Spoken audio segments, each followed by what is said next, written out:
Hola, ¿cómo están? Bienvenidos a Diálogos en Confianza. Soy José Bandera Quijano y me da mucho gusto, como todos los lunes, estar aquí con ustedes con temas de salud. El día de hoy vamos a platicar de la enfermedad de Parkinson, en dónde estamos con esta enfermedad y hacia dónde se dirigen los tratamientos. Los pacientes que sufren de esta enfermedad la pasan muy mal hasta que están en un tratamiento adecuado y aún así es un tratamiento difícil de seguir y aparte hay tratamientos que son quirúrgicos y tratamientos que son médicos y vamos a ver hoy un programa muy interesante porque vamos a ver la parte clínica y tenemos dentro de nuestros panelistas también investigadores para saber cómo va esta enfermedad, hacia dónde se dirige y cómo podemos ayudar a los pacientes. Recuerden que estamos totalmente en vivo, les pido que se comuniquen con nosotros al centro de contacto con la audiencia al 5166-4000, 5166-4000. Nos pueden escribir por Twitter a Diálogos Canal 11 y en Facebook Diálogos en Confianza.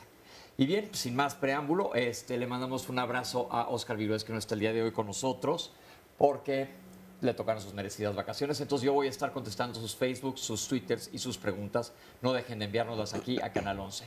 Vamos a ver esta cápsula para ver qué es la enfermedad de Parkinson y ahorita regreso a presentarles a nuestros panelistas.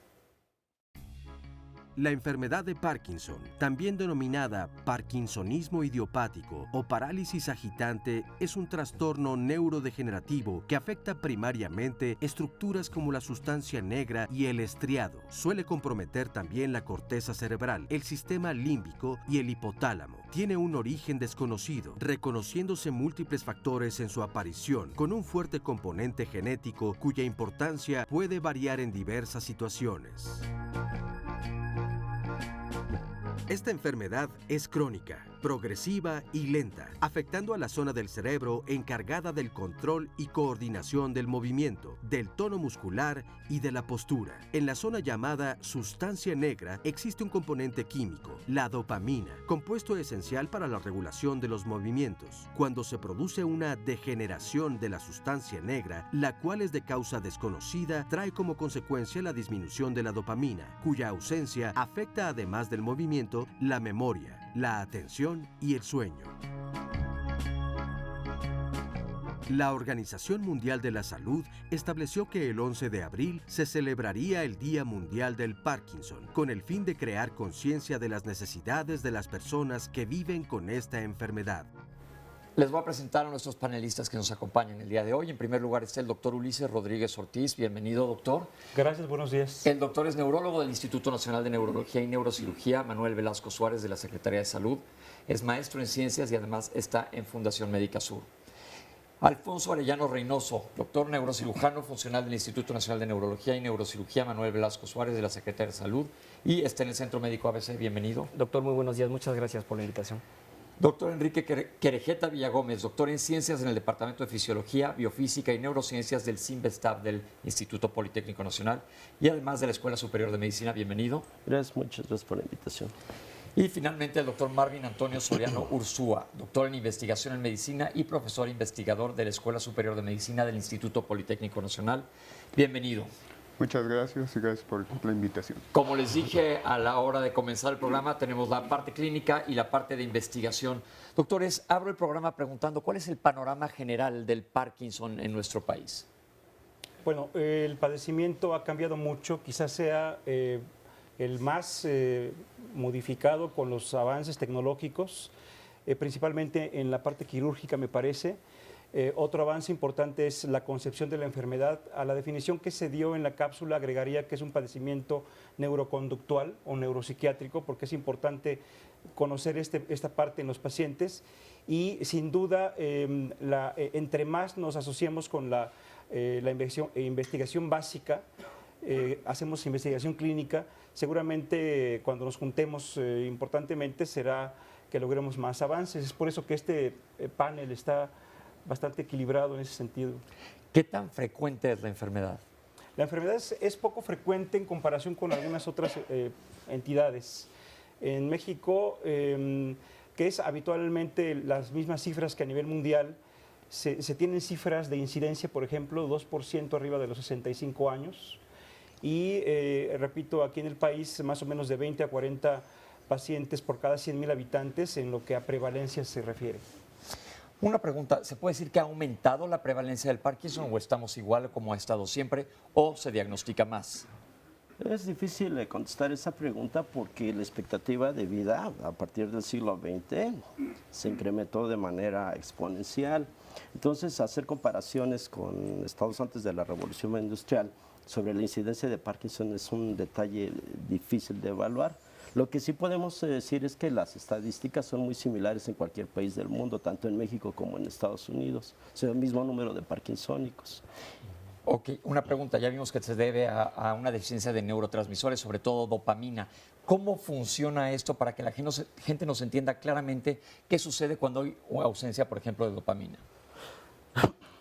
Ok, pues cuando hay esta ausencia de dopamina, la dopamina se produce en un núcleo especial que al final es como el orquestador de toda la generación de algunos movimientos coordinados, voluntarios, y entonces es cuando se pierde. Hay otras partes en nuestro cerebro que funcionan también para modular esa facilidad que tenemos para generar algunos movimientos, pero en algunos es especialmente necesario ese neurotransmisor. Entonces, en cuanto se pierden todos esos circuitos en donde hay. Sí, doctor. Mire, otro detalle muy importante, bueno, es que la dopamina fue el primer neurotransmisor que se asoció con la enfermedad de Parkinson, su carencia. Pero en el cerebro del parkinsónico se degradan varios núcleos, se destruyen núcleos que producen serotonina, se destruye el único núcleo que produce noradrenalina, que es el locus coeruleus, y se desarrollan otras estructuras que están en el sistema límbico y en vías olfatorias, que son parte del síndrome de la enfermedad de Parkinson. Pero esta destrucción de estos núcleos es muy poco estudiada, muy poco estudiada. Es decir, para que les quede claro lo que sucede en la enfermedad de Parkinson, hay diferentes núcleos o estructuras en nuestro sistema nervioso central que producen estas sustancias que son neurotransmisores y estos se destruyen por algún motivo que ahorita les voy a preguntar por qué sucede. Entonces se dejan de producir estas sustancias que son claves para regular partes de la conducta y sobre todo movimiento. ¿Estamos de acuerdo? Así es. Sí, yo quiero agregar que en la dopamina, bueno, hay otras funciones que son influidas, influyen en el aprendizaje, en la expresión del arte, en la pasión, obviamente en el movimiento, en el ánimo. Es a través de dos vías complicadas, la vía directa, la vía indirecta, que nos permite movernos cuando la dopamina está en el cerebro. Y cuando falta, al fallar estas dos vías, el paciente, además de que no se puede mover fluidamente, puede tener también movimientos involuntarios como un temblor característico que se verá más adelante. Sí, ya se ha visto también que estos circuitos que modulan el movimiento involucran otras funciones, como ya dijeron los doctores, el estado de ánimo y la cognición. Entonces son circuitos multimodales, de tal manera que la enfermedad de Parkinson, además de que no es una enfermedad localizada únicamente en la sustancia negra, sino en otros núcleos, como dijo el doctor Querejeta, clínicamente vemos más y nos centramos cada vez más en síntomas que corresponden a otros circuitos que dan manifestaciones anímicas y cognitivas, además de las motoras. Yo creo que es muy importante que esto quede claro porque la creencia general del público en general y de muchos médicos inclusive es que el Parkinson únicamente afecta de manera motora, es decir, en movimiento. Entonces, Exacto. muy importante que lo aclaremos. ¿Existen diferentes tipos de enfermedad de Parkinson? Bueno, en general el Parkinson se asocia a dos grandes formas de expresión, que es la de temblor, la forma temblorosa, y la otra rígido-acinética. Sin embargo, ahora se sabe que mucho antes de la enfermedad puede haber síntomas depresivos, constipación o estreñimiento y alteraciones del sueño, que es lo más importante. También problemas en el olfato, pero en general, bueno, son dos grandes grupos, el que tiembla y el que no tiembla. Ok, lo podemos dividir la enfermedad en dos grandes Se grupos. podría, sí. Ahora una pregunta. Ya vimos qué lo causa, qué es lo que sucede a nivel del sistema nervioso central, pero ¿hay algún motivo? ¿Se puede considerar una enfermedad autoinmune, como hemos platicado aquí en otras ocasiones, que se dirijan algunos anticuerpos contra la zona, o es únicamente degenerativa? Es una enfermedad degenerativa, no se ha asociado a ningún problema autoinmune en la enfermedad. Y es una neurodegeneración que ocurre en un pequeño porcentaje de personas. Ahora, ¿qué es lo que desarrolla la destrucción de estas neuronas, de la sustancia negra y de otros núcleos? Es una cuestión totalmente desconocida. Lo que sí se sabe es que la estructura, dentro de las neuronas se forman unos corpúsculos microscópicos que se llaman cuerpos de Levy. La presión de estos cuerpos de Levy es sinónimo de destrucción de las neuronas de la sustancia negra. Ahora, la inducción de los cuerpos de Levy queda totalmente a este momento de conocimiento en el anonimato, se desconoce. Es decir, no sabemos exactamente la causa. Sí, doctor. Bueno, quiero comentar que yo conocí al doctor Querejeta en un proceso de estudio, de investigación. Para mí es un orgullo estar con él. Los cuerpos de Lewy también pues, están formados por una proteína llamada alfa-sinucleína y lo expreso y lo pregunto, ¿no? O sea, como es una proteína, posiblemente genere neuroinflamación. No sé ustedes qué opinan, porque es una vía de investigación muy importante. Pensar que en el Parkinson hay inflamación, hay algunos medicamentos que se asocian a disminución de la presencia de la enfermedad, como el ibuprofeno. Entonces, ¿qué opinan? Si me permiten hacer esta pregunta. Aquí sí me gustaría puntualizar algo. Hay un investigador, un patólogo alemán que se apellida Brach, que dice que hay un componente infeccioso en la enfermedad de Parkinson, pero es una hipótesis muy tal vez descabellada.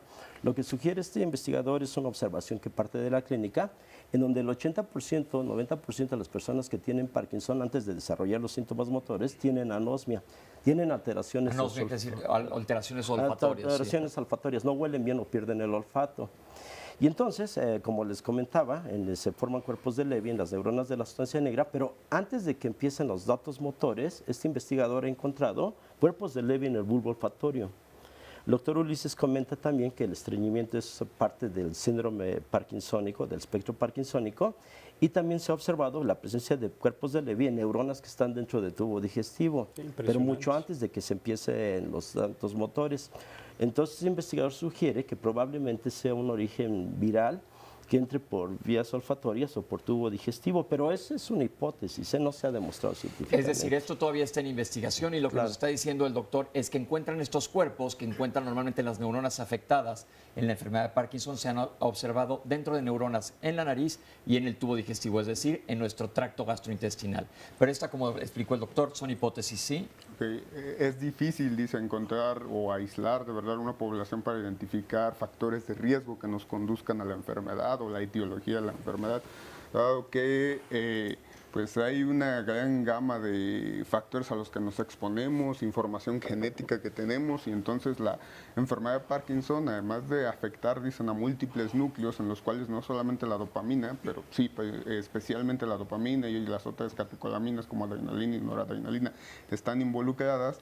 Si bien han dicho que algunos factores de riesgo, como dice, son la exposición a algunos contaminantes, aerosoles, insecticidas, también pues han hallado otros factores como el que haya constipación crónica, dicen, o el que haya otros, pero algunos incluso están vinculados a etapas tempranas de la enfermedad y es difícil de verdad hallarlos como algo. Entonces no podemos decir que definitivamente haya unos factores de riesgos, porque justamente en Twitter nos pregunta Alicia Porras, ¿hay manera de prevenirla? Eso en lo que estamos trabajando. Pero ahorita, en el momento que estamos, en este corte transversal en tiempo... en el 2016, ahorita hace un par de meses apenas, se hicieron un metaanálisis, quiere decir un análisis muy especializado de las publicaciones científicas que hay, y parece que lo más cercano como factores de riesgo son la constipación, la ansiedad más que la depresión, y el tabaquismo, son de los que están más fuertemente asociados, pero todavía hay factores que hacen ruido para considerar los factores de riesgo específicos. Sí. Y que muchos años antes el tabaquismo, por ejemplo, era un factor protector. Es decir, a veces las investigaciones confunden, obviamente el indicar que un paciente fume es un sinsentido, no se debe indicar esto, pero sí alentar la investigación para que se vean cuáles son los factores que se ven los fumadores y que por alguna causa presentan menos enfermedad de Parkinson, y en diferentes grupos de estudio, no solamente en un grupo americano, en europeos, en americanos, etcétera. Entonces, ¿qué otros factores de riesgo? Bueno, lo del tabaquismo es muy impresionante porque paradójicamente no quiere decir que una persona que sea fumadora desarrolle o no Parkinson, pero la probabilidad de que el desarrolle es mucho menor. Ahora, se han hecho estudios analizando por qué el tabaquismo disminuye la incidencia de Parkinson y han encontrado que el humo del cigarro tiene un componente que disminuye la actividad de una enzima que se llama monoaminoxidasa B, que tiene que ver con el catabolismo de la dopamina, y que esta disminución de la actividad de esa enzima es lo que conlleva a una protección de las... Pero aún así, aquí pues es una locura. Si no estamos apoyando que vayamos a fumar. Doctor, algo quería Y a comentar. mí me parece responsable comentar o sugerir, de acuerdo a lo que se ha publicado hace algunos años y además recientemente también, que existe la posibilidad de que el Parkinson no empiece en el cerebro. Ese es un dato muy importante. Empezará en el intestino. No se sabe cómo asciende, pero está publicado, no es una información inconveniente, y este programa es de avances. Entonces se puede conseguir en cualquier lugar, en las revistas en donde viene fundamentado esto, pero llama la atención decir Parkinson, y dejo la pregunta ahí para los investigadores, ¿no? ¿Inicia fuera del cerebro? Es una probabilidad. Ok, vamos a tener que ir a un corte. Ahorita regresamos porque todavía hay muchísimo que hablar sobre la enfermedad de Parkinson. Sabemos que no hay factores de riesgo, pero vamos a regresar aquí en Diálogos. No se vayan, nos vemos después de este corte.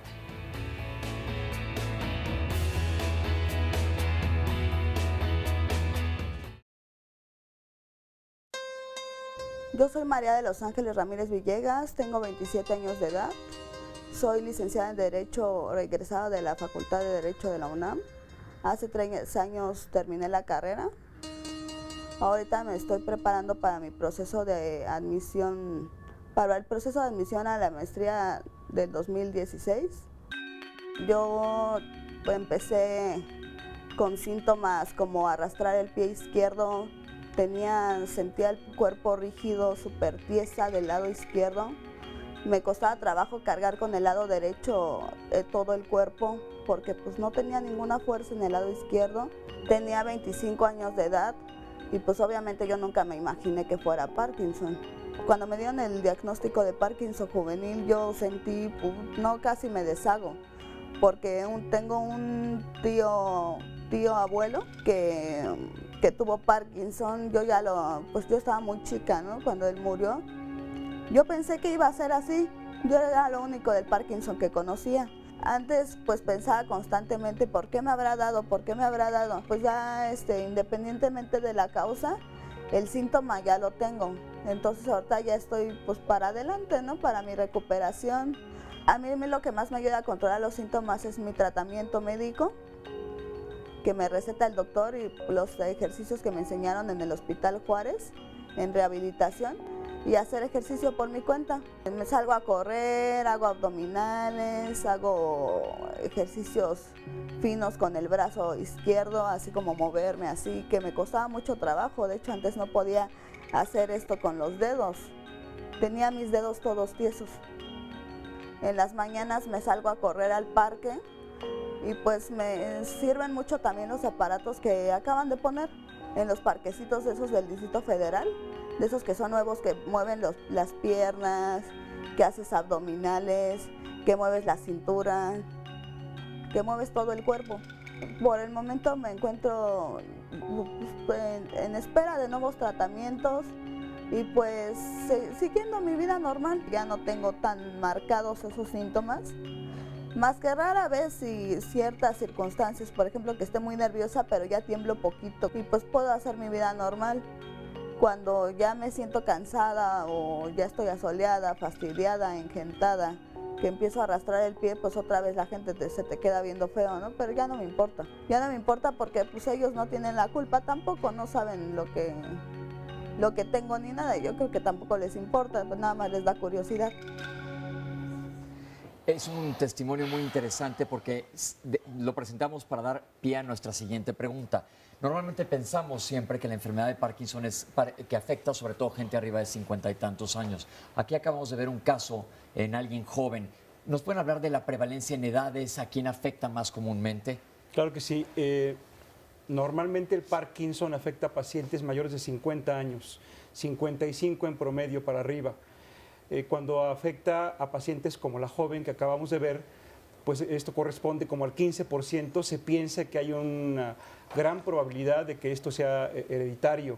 Las formas de herencia son muy variadas, posiblemente la más conocida y la más estudiada es la autosómica recesiva, que significa que se ve en sentido horizontal. ¿Cómo? A ver, explíquenos eso. Sí, por ejemplo, los padres son portadores pero no enfermos y 25% de los hijos, si tuviéramos 4, por ejemplo, uno de ellos podría ser enfermo como la joven, 2 de ellos podrían ser portadores y uno totalmente sano. Pero los hijos de esta mujer, de esta jovencita, seguramente no tendrán enfermedad de Parkinson si esto se debe a una herencia autosómico recesiva, a eso se refiere. Es decir, ¿qué papel juegan los genes? Hablando en cuanto a factores de riesgo y genética. Si hay familiares con Parkinson, ¿es más factible que lo vayamos a presentar? Sí, es muy probable. Es muy probable que aumente el riesgo normalmente cuando tenemos un familiar. Se desconocen claramente los porcentajes exactos, pero cuando es un paciente joven y que tiene su tío abuelo, pues hay que ver qué tipo de herencia tiene, porque ahí se puede medir el riesgo de las descendencias. Pero quería comentar algo, doctor Arellano, de los genes. Sí, no, pues el aspecto multifactorial de la enfermedad, y que no hay que olvidar que por las formas jóvenes y las formas familiares, los genes sin duda tienen una participación, y que en conjunto con los fenómenos ambientales finalmente darán la incidencia de la enfermedad. ¿Es más agresiva la enfermedad en gente joven? Es probable que sí, porque dura más el paciente joven. ¿Tiene más expectancia de vida? Sí, con más tratamientos, son medicamentos caros, esquemas caros, seguramente tienen más efectos secundarios de la enfermedad. Y a mí me gustaría agregar algo que vi en esta joven que presentaron, que es algo que debe cambiar. Si bien es un padecimiento que es motor, ella se vio haciendo ejercicio en las mañanas, haciendo maniobras finas con sus manos, y nunca se le vio haciendo algo que le diera placer, por ejemplo, bailar o haciendo yoga. Se le vio en este video, seguramente para el programa, siempre sola, y al paciente se le debería recomendar también hacer actividades en compañía de otros, y posiblemente, repito, el baile y el yoga es muy importante, y ahí aparecen, y termino, la importancia de las asociaciones como la Mexicana de Parkinson. Vamos a ver ahorita más adelante, tenemos cápsulas en relación a esto. Y tengo una pregunta aquí en Twitter que dice Pablo W. ¿Por qué a mi papá le dio Parkinson por un microinfarto cerebral? ¿Fue a causa de una enfermedad vascular cerebral el Parkinson o le aclaramos? Pues seguramente no.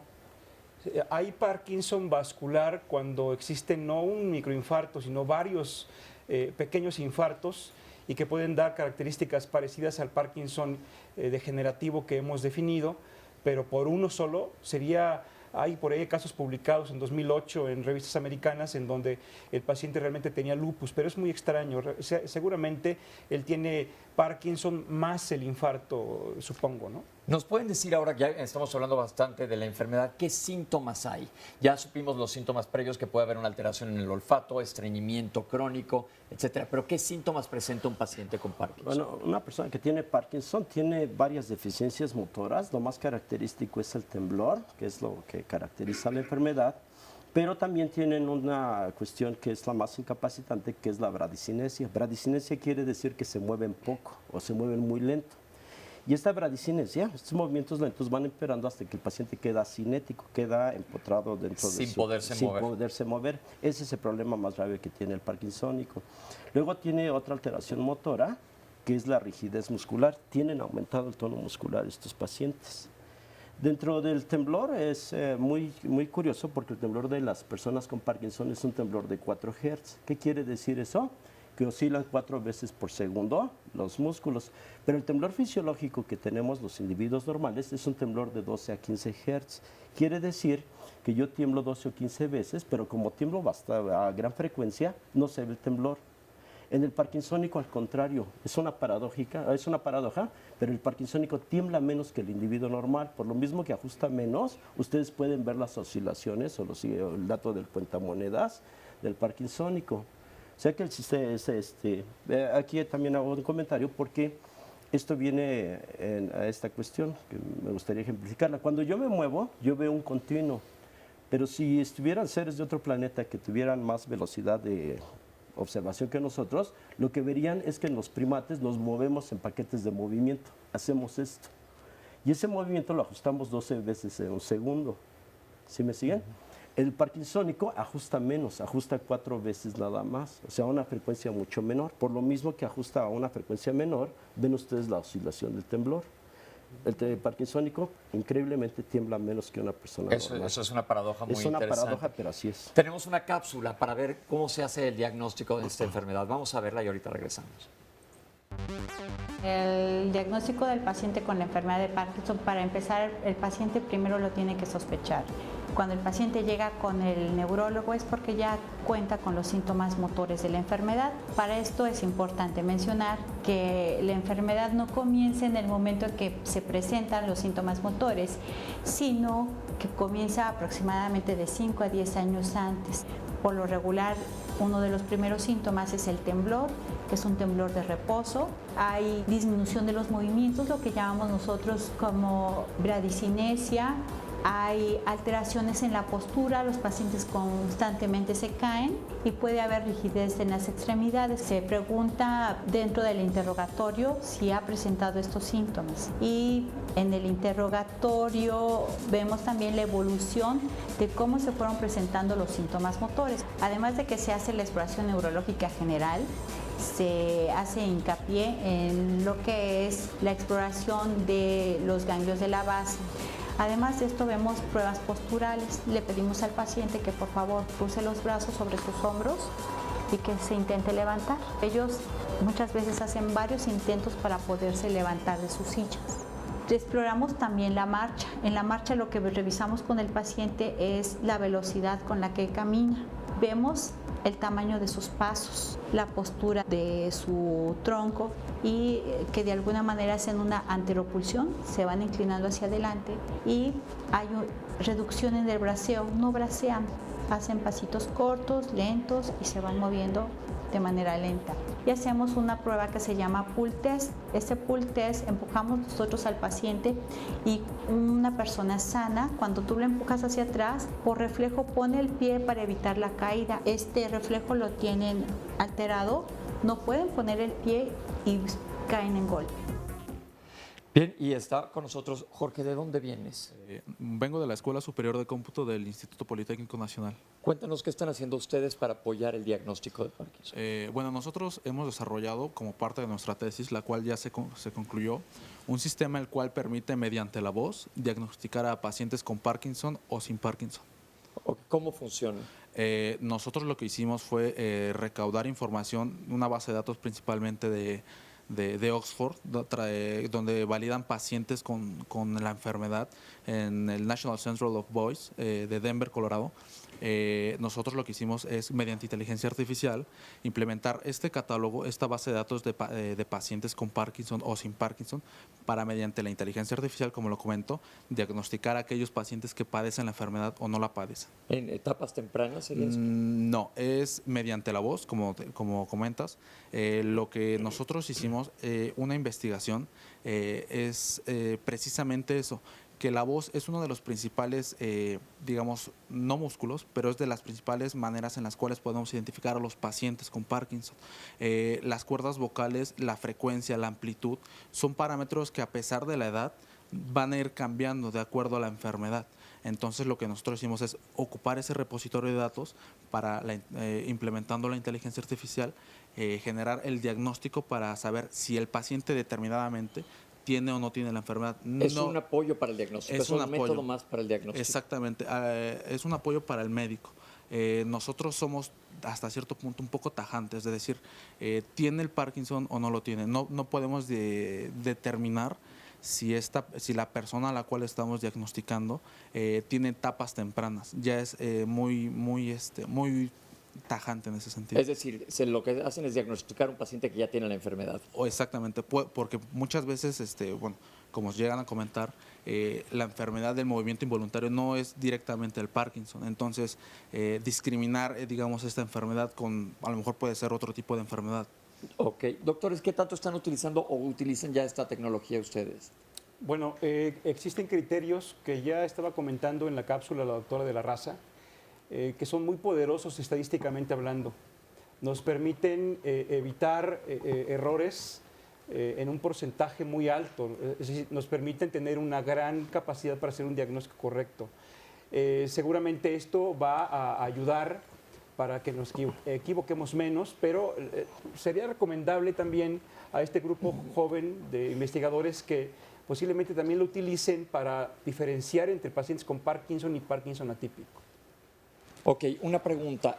Sí, doctor. Varios, de hecho, de los muchachos incluso que han trabajado en este proyecto se han acercado a nosotros en el área básica y hemos visto que las herramientas que pues con tanto ímpetu muchos jóvenes están tratando de utilizar a través de medios electrónicos, incluso pueden ser útiles para diseñar, incluso a lo mejor en el futuro, aplicaciones que permitan a alguien que tiene un movimiento, que empieza a tener un movimiento desordenado, detectar la probabilidad de tener esta enfermedad Parkinson y distinguirlo, como dijo algo muy importante, de otras enfermedades, porque no todo el temblor es Parkinson. Entonces, a lo mejor en un futuro próximo y desarrollado en México podemos tener apps que te permitan por medio de la voz y sosteniendo a veces un celular, hacer una presunción que requerirá pues de una mayor evaluación médica para confirmar el diagnóstico de Parkinson.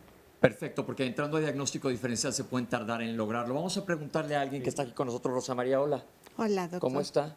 Bien. Oiga, tengo una pregunta específica. ¿Usted desde cuándo está con este problema? Del 2012. 2012. ¿Y fue fácil su diagnóstico? Realmente no conozco la enfermedad, doctor. O sea,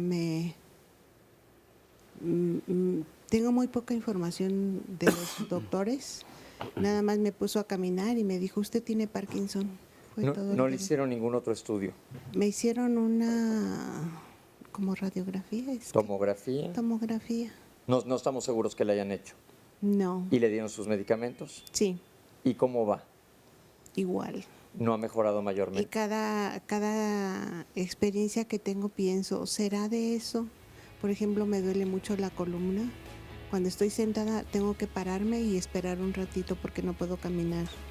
Y me pregunto, ¿será eso? O sea, no sé realmente qué todo lo que se presenta. Ahorita estoy aprendiendo con los doctores. Qué bueno que vino, porque lo vamos a aprovechar para estar seguros de qué es lo que tiene. Y lo que es clave, por ejemplo, Rosa María, que yo siempre le insisto a los pacientes, es que hablen con sus médicos, pregúntenles cuál es su diagnóstico, porque es importantísimo que conozcamos de lo que estamos padeciendo. Nos vamos a tener que ir un corte, pero qué bueno que lo comentó para que los doctores nos aclaren si definitivamente esta enfermedad es el Parkinson. No se vayan, estamos en Diálogos en Confianza hablando de la enfermedad de Parkinson, de sus avances y cómo viene el futuro. Tenemos la suerte de contar con especialistas tanto en investigación como clínicos. No dejen de llamarnos porque nos interesa contestar todas sus preguntas. Ya regresamos con ustedes.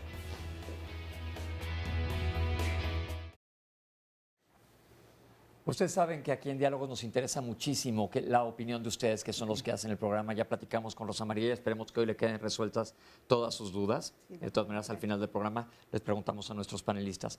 Y Socorro nos quiere comentar también algo. Hola, Socorro. Buenos días.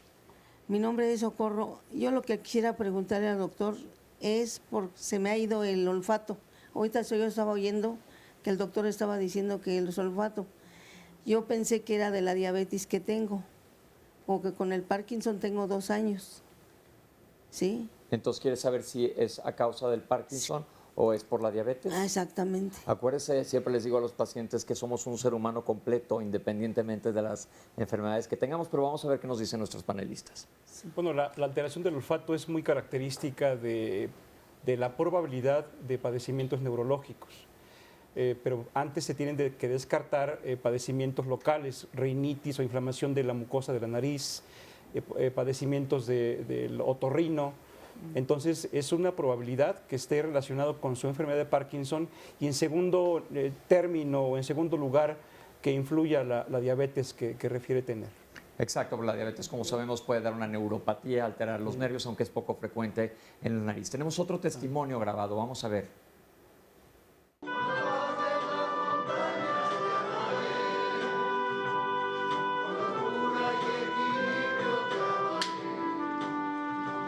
nombre es Mario Alvarado Alcocer.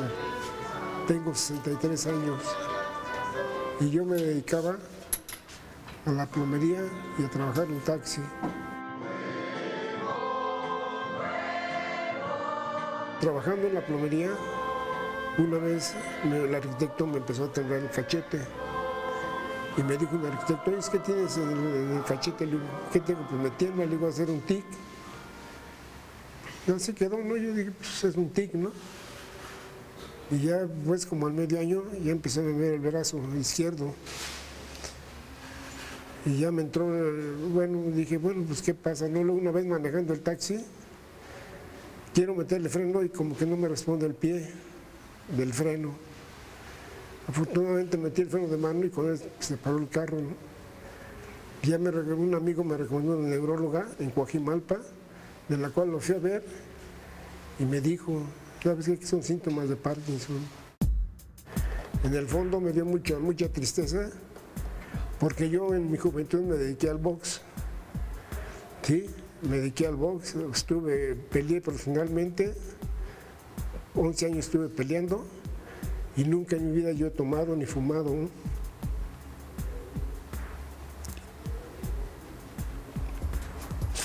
Y yo decía, bueno, ¿por qué a mí?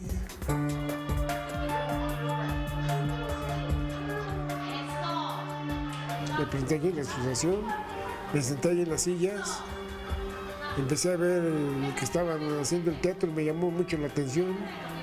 Le pregunté a Pati, que es la maestra, oye, Pati, ¿me puedo integrar esto? Le digo, yo no sé nada de esto, pero me gusta. Pati nos dice que para relajarnos hay que gritar, hay que hacer lo que estabas viendo tú, o sea, volar, no sé, saludar con el cachete, con la nariz, con el pómulo, con la pompis, con el hombro. O sea, todo esto que hacemos es para relajarnos. La maestra nos comenta siempre que gritemos como niños, que nos revolquemos como niños, precisamente es parte de la terapia para relajarnos. Yo estoy entusiasmado porque a mí me gusta mucho. Todas las actividades que están aquí en la asociación me gustan. Y todo lo que hago, lo hago con mucho, pues me gusta, con mucho interés, con mucho, no sé cómo decirlo, pero me gusta mucho. Y he sentido mucha mejoría y yo les recomiendo a las personas que padezcan el síntoma del Parkinson. Me está sirviendo mucho y les doy gracias a mi familia, a mi esposa y a mis hijos que me han apoyado, mis familiares me han apoyado y me están apoyando y les doy gracias. Justamente como lo comentaba el doctor hace rato, es importante las fundaciones donde se integran a los pacientes y se les ofrece tratamiento. Y es muy importante no sentirte solo cuando tienes un diagnóstico, saber que no estás totalmente perdido y el apoyo entre muchas personas te ayuda mucho. Doctores, nos empiezan a llover preguntas. Nos pregunta Alicia Cermeño, ¿el temblor esencial es lo mismo que el Parkinson? No, en absoluto. De hecho, perdón, la forma de temblor más común que tenemos es el temblor esencial. Y malamente se confunde en el diagnóstico con el temblor del parkinsónico. Y no sé si quiero... Sí, el temblor esencial es heredado, habitualmente empieza siempre bilateral ¿En las y el dos Parkinson manos? Siempre inicia unilateral de un lado del cuerpo. Ok, perfecto. Es una gran diferencia. Dice Adriana Pérez, mi mamá tiene 90 años, tuvo un derrame cerebral hace 2 años. Actualmente la mano izquierda le empezó a temblar. ¿Podría tener Parkinson o el temblor es ocasionado por el derrame que sufrió? No, seguramente puede tener Parkinson, pero depende de qué tipo de alteración vascular cerebral tuvo. Entonces, la respuesta para ella es lo ideal es que su neurólogo le dé el diagnóstico específico. Sí, claro. Dice Rosario, me gustaría que hablaran de los síndromes parkinsoneros, por ejemplo, el PSP. Hablemos de diagnósticos diferenciales. Ya nos comentaron que hay otras enfermedades neurológicas que pueden dar temblor. Entonces se pueden confundir con algunas otras, pero el neurólogo debe dar una respuesta. La parálisis supranuclear progresiva, me imagino que es a la que se refiere. El Parkinson que le da a la mayor parte de la gente es el Parkinson esporádico, que constituye casi el 85-90% de los casos de Parkinson. Sin embargo, hay otras patologías, otras alteraciones del sistema nervioso central en donde se destruyen varios núcleos, entre ellos la sustancia negra, y da un cuadro clínico mucho más amplio porque hay más estructuras lesionadas, pero también incluyen el parkinsonismo. Un ejemplo de ello sería la parálisis supranuclear progresiva, que es, en lugar de formarse cuerpos de Levy, se forman enjambres de proteínas tau dentro de las neuronas de la sustancia negra, pero ocurre en todo el cerebro y son enfermedades sumamente agresivas. Entonces, la clave aquí es que cualquiera que tenga temblor acuda con su neurólogo para que el neurólogo le haga un diagnóstico específico, porque hay otros síndromes que van a causar temblor. ¿Estamos de acuerdo? Sí, puedo comentar. La parálisis supranuclear progresiva, además de lo que comentó el doctor Querejeta, es un padecimiento que no responde al levodopa, que es el medicamento de elección para el Parkinson. Es un padecimiento que avanza muy rápido y que además deteriora importantemente la función mental. Entonces son pacientes bien diferentes al paciente con Parkinson, que habitualmente tarda mucho. Otro síndrome es la atrofia de sistemas múltiples, que se parece más al Parkinson, que posiblemente por ahí la alteración de la voz con estudios de tecnología y todo esto nos permiten hacer una diferencia que actualmente no se puede asegurar en el inicio de ambas enfermedades. Otra entidad se llama degeneración córtico-basal, muy extraña, que se acompaña de mano alien o mano extraña, alteración de las funciones mentales, principalmente. En cuanto al diagnóstico, que estamos hablando justamente de eso, le hicieron a Rosa María un diagnóstico en base, no está segura qué estudio de gabinete, de imagen, definitivamente. ¿Cómo se diagnostica? Los criterios utilizados actualmente son los criterios de Hughes del 92. Han tenido cambios, 2007, realmente siguen siendo prácticamente lo mismo. Se basan en la lentificación del cuerpo, se basan también en que haya o no temblor de reposo, que es una característica esencial, que el paciente tenga estudios normales, tomografía, resonancia magnética, PET, aunque no es frecuente, con resonancia magnética es suficiente, que siempre empiece de un lado del cuerpo y que responda bien al tratamiento. Ojalá en el caso de usted tenga una buena respuesta al tratamiento, porque es lo más probable. Así se hace el diagnóstico. Ok, y vamos a hablar de tratamiento, Rosa María, todavía más adelante para que te quede perfectamente claro, ¿de acuerdo? Hay preguntas también en Twitter y me hace falta Oscar, pero bueno. Dice Cintia, ¿y qué similitudes tiene con la AMS, atrofia múltiple sistémicas? ¿Cómo se diferencian? Volvemos a lo mismo de diagnóstico diferencial. Y nos dice Alejandro Brown, mi papá tiene Parkinson, se le inflama la pierna izquierda y le molesta al caminar. ¿Es parte de la enfermedad o qué puede hacer?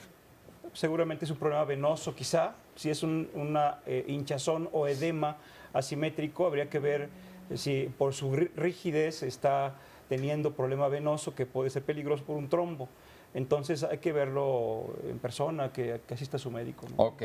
Dice Priscila, quisiera que mencionaran la diferencia nuevamente en diagnóstico diferencial entre parkinsonismo y Parkinson Plus. Mi mamá fue diagnosticada hace 2 años, primero con parkinsonismo y posteriormente con Parkinson Plus. Al cabo de esos 2 años ya no tiene movimiento alguno y perdió por completo la voz. ¿Esto tiene que ver con el Parkinson Plus? Además le retiraron los medicamentos porque el neurólogo dice que no hay medicina para su cura. ¿Qué es esto de Parkinson Plus? Bueno, Parkinson Plus es una forma de decirle al Parkinson agregado o Parkinson atípico, que son las entidades que ya comentamos: parálisis supranuclear, degeneración córtico-basal y atrofia multisistémica. Es complicado e inconveniente y quizá inadecuado basarse en un programa de televisión o que sea muy formal como este para definir si una entidad es Parkinson o no. Pero una clave en todo esto es que el paciente responda al tratamiento. El paciente con Parkinson tiene un curso, dentro de todo lo malo que significa la enfermedad, un curso predecible. Es un curso de años que acompaña al paciente. Si su familiar tiene una evolución tórpida, una evolución muy rápida y no responde tratamiento, puede tratarse de una de estas entidades atípicas. Dice Yolanda Ríos Becerril, ¿en qué consiste la última fase del Parkinson? Pues es que el Parkinson pues va avanzando. El paciente pierde función y puede estar confinado en cama.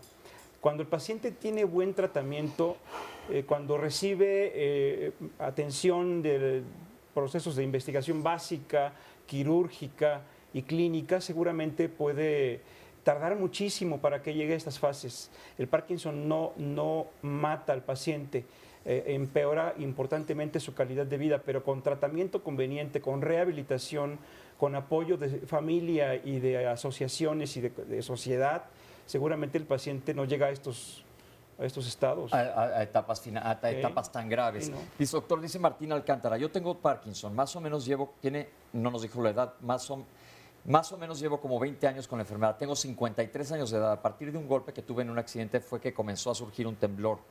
Tomo levodopa, 12 pastillas al día. Inclusive ya me hicieron la operación del cerebro y mejoré un poco, pero me dijeron que quizá me tendrían que cambiar el aparato en 5 años.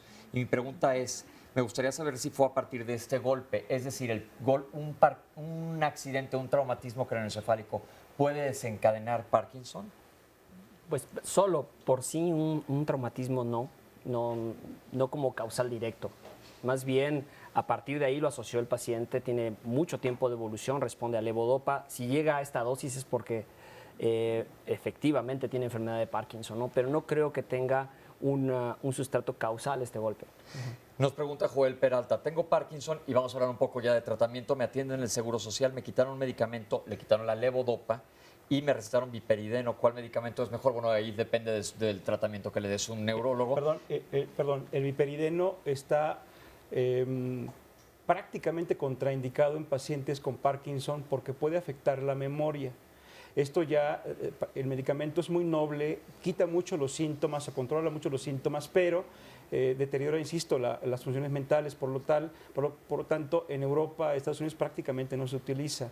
Entonces, lo conveniente es utilizar el levodopa en forma justa. Bien, ahora mi pregunta es, vamos a lo farmacológico. Es un tratamiento muy específico que se tiene que tomar en horas específicas porque es muy común en medicina en general la falta de apego al tratamiento médico. ¿Qué quiere decir esto? Que si yo tengo una bronquitis infeccioso por algún problema infeccioso, por alguna bacteria, me dicen tómate el antibiótico cada tantas horas. Es muy poca la gente que se lo toma específicamente a tal hora. O tengo insuficiencia cardíaca y me tengo que tomar la digoxina a tal hora. En este padecimiento en especial, es clave que tomen el medicamento en horas específicas. ¿Nos pueden explicar por qué? Ok, pues se pide que se tomen en algunos periodos o lapsos específicos debido a que se ha visto que se requieren concentraciones adecuadas y dependen a veces de cada individuo para restar estos o contrarrestar estos síntomas o estos signos. Entonces, lo que se ha trabajado es en diseñar incluso moléculas nuevas o algunas formulaciones de liberación que permitan regular esto, incluso a veces medir en tiempo real en la sangre la concentración de algunas moléculas activas contra el Parkinson y otras enfermedades y que se mantengan en la dosis adecuada para que se... Es decir, lo que es importante es que se mantenga en sangre niveles del medicamento continuamente para que no recaigan en los síntomas. Por eso es muy importante seguir el tratamiento específicamente como lo de los neurólogos. Pero doctor, sabemos que está investigando nuevos fármacos. ¿Hacia dónde va la investigación? Ok, pues en la investigación hay varias cosas. Una dice es formulaciones nuevas que mantengan. Entonces hay algunas, por ejemplo, nanoliposomas, que son como las esferas que se generan en nuestro caldo cuando nos comemos bolitas de grasa o eso, muy, muy pequeñas, que transporten preferentemente hacia algunas partes del sistema nervioso central los medicamentos que requieren, para además evitar los efectos adversos que pueda haber en otras partes del organismo. Y también moléculas muy parecidas a la dopamina, dicen a veces el viperideno u otras moléculas que a lo mejor ahora ya distan de estas, pero que empiezan a tener menos efectos adversos y se peguen, se unan mejor a los receptores que tenemos en el cerebro, que contrarresten las manifestaciones y no solo las del movimiento. Dicen, es esto que estamos viendo en las pantallas. De alguna manera muy especial. Lo que se ve en las pantallas es el nanoliposoma que transporta preferentemente al sistema nervioso central sustancias benéficas. ¿Estos medicamentos ya están aprobados, se están utilizando o siguen en etapa de investigación? Están en etapas de estudio en modelos animales incluso y hemos obtenido resultados alentadores, pero faltarían años para que de una manera ética los podamos administrar en humanos. No es adecuado hacerlo ahorita porque tenemos el riesgo de, como pasó con el viperideno, de afectar otros sistemas y tener efectos laterales contraproducentes. Esto es muy importante porque sabemos que es la verdad verdaderamente interesante saber que vamos hacia algún lado y va a mejorar cada vez más el tratamiento de esta enfermedad. Pero vamos a tener que ir a un corte ahorita y vamos a regresar. Estamos hablando de enfermedad de Parkinson, estamos hablando de los medicamentos ahora, por si tienen preguntas, nos han llegado varias, vamos a tratar de contestar todas sus dudas aquí durante el programa. Conforme nos van llegando, escríbanos a Twitter, llámenos al centro de atención telefónico. Y en Facebook también estamos contestando las preguntas. Vamos a seguir hablando en el bloque que sigue sobre tratamiento porque también entramos a otra fase que es el tratamiento quirúrgico. Vamos a un corte, ahorita regresamos con ustedes. Estamos totalmente en vivo en Diálogos en Confianza. Ya volvemos.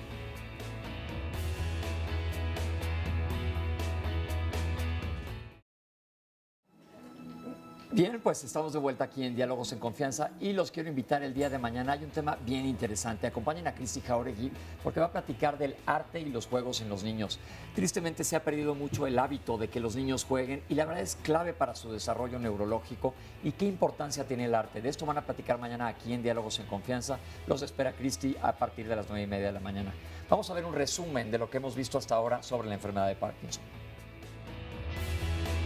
El padecimiento ha cambiado mucho, quizás sea el más modificado con los avances tecnológicos. Aquí en el país, más o menos de 20 a 40 pacientes por cada 100,000 habitantes en lo que a prevalencia se refiere. El 80%, 90% de las personas que tienen Parkinson antes de desarrollar los síntomas motores tienen anosmia, tienen alteraciones, Anosmia, es decir, alteraciones olfatorias. Alteraciones olfatorias, no huelen bien o pierden el olfato.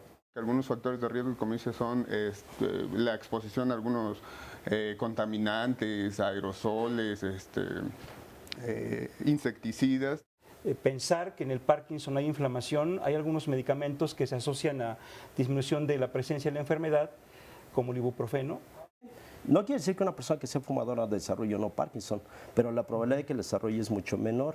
Aplicaciones científicas que hay y parece que lo más cercano como factores de riesgo son la constipación, la ansiedad más que la depresión y el tabaquismo. Normalmente el Parkinson afecta a pacientes mayores de 50 años, 55 en promedio para arriba. Los genes, sin duda, tienen una participación y que en conjunto con los fenómenos ambientales finalmente darán la incidencia de la enfermedad. La persona que tiene Parkinson tiene varias deficiencias motoras, lo más característico es el temblor, pero también tienen una cuestión que es la más incapacitante, que es la bradicinesia. Bradicinesia quiere decir que se mueven poco o se mueven muy lento. Antes de irnos al corte, estábamos hablando sobre los fármacos y cuáles son sus beneficios. Hablamos de la importancia de tomarlos las dosis necesarias en el momento adecuado. ¿Cuál es el beneficio o el objetivo del fármaco? ¿Qué es lo que hace el fármaco? Bueno, en principio hay varios grupos de medicamentos que se utilizan en este padecimiento. El objetivo de cada uno de ellos es sustituir o restituir las concentraciones o la estimulación de dopamina en el cerebro. Ese es el objetivo principal de los medicamentos. Doctor Marvin, estábamos hablando sobre su investigación que tiene que ver con las imágenes que vamos a ver ahorita.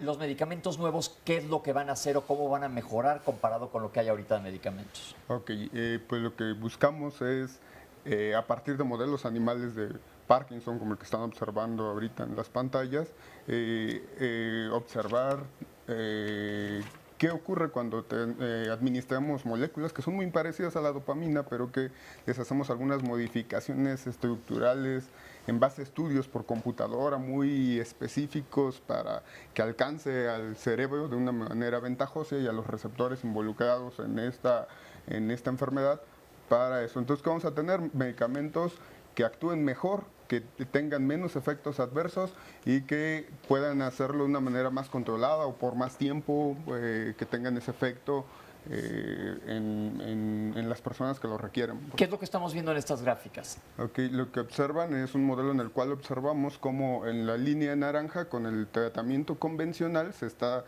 viendo una mejoría en animales intoxicados para inducirles algo parecido al Parkinson, y en la línea roja un medicamento nuevo que está en esta fase preliminar donde vemos una ventaja comparada con lo que se utiliza habitualmente. Con lo que tenemos actualmente. Nos pregunta Juan Cárdenas, en un folleto decía que para prevenir el Parkinson era recomendable tomar diariamente una pastilla de ácido fólico, ¿es cierto? Pues no, en absoluto.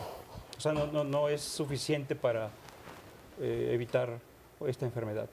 Perfecto. Entonces es muy importante las dosis, porque me importa mucho que quede claro, ¿por qué tienen que ser en el momento exacto? Bueno, por la vida media del medicamento, el medicamento de elección se llama levodopa. Esta sustancia tiene que tomarse 1 hora antes de los alimentos porque si se toma junto con proteínas no se absorbe bien y no llega al cerebro. Entonces, 1 hora antes de los alimentos y su vida media aproximada es de 4 a 6 horas. Por lo tanto, si el paciente tiene un sistema de tratamiento en casa disciplinado, le va mejor. Nos dice Luis Antonio Aguilar que le interesó mucho lo que presentaron que se está haciendo de investigación sobre la voz. Ya nos comentó Jorge que este es un diagnóstico que se hace para cuando definitivamente tienes la enfermedad de Parkinson, y los felicitamos porque ya ganaron un premio y pues es importante estar estimulando a la gente joven que siga estudiando. Otra enfermedad que nos pregunta, perdón, otro pregunta en Twitter es, nos dice Carmen, ¿por qué continuamente tiene efectos colaterales mi mamá? El Parkinson es un padecimiento que continúa avanzando conforme la edad avanza. Al principio del tratamiento, el esquema medicamentoso encuentra un cerebro, un paciente, con una alteración que se llama presináptica, es decir, solamente en la sustancia negra. Con el paso de los años también se afecta al estriado, que es una estructura superior en cuanto a su localización, y cuando esta estructura está afectada, es impredecible un poco el tratamiento con el Parkinson. Las fluctuaciones que son mejoría, empeoramiento, y las discinesias que son movimientos involuntarios agresivos muchas veces, son los dos efectos secundarios de la enfermedad y del medicamento. Por eso su mamá tiene efectos secundarios de este tipo. Ok, me voy a pasar al público porque tenemos gente que nos quiere platicar sobre sus experiencias. Voy para allá arriba. Voy primero perdón.